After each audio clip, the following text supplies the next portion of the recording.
May courtesy call kang Gobernador Gwen Garcia ang 18 anyos nga si Kefaya Alzair kan sa maoy pangbato sa probinsya sa Sugbo sa Cebu-based national pageant ang Hiyas ng Pilipinas. Siya maoy kanhi na kadaog sa Miss Photogenic Award diyang iyang representahan ang Bunga Festival sa labing uwahing nga Pasigarbo sa Sugbo Festival Queen kaniadtong tuig 2019. Ang half Filipina, half Saudi Arabian beauty lumad nga taga lungsod sa Sibonga. Karon ang bandila sa tibuok na sa probinsya sa Sugbo na gyud ang iyang gidala.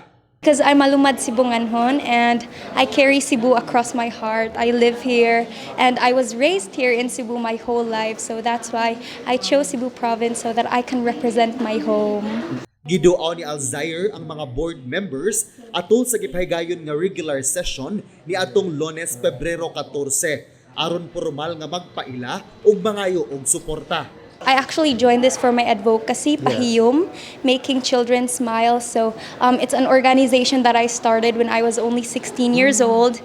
And up until now, I am growing the family through joining competitions. And most importantly, my first national competition, Hiyas ng Pilipinas.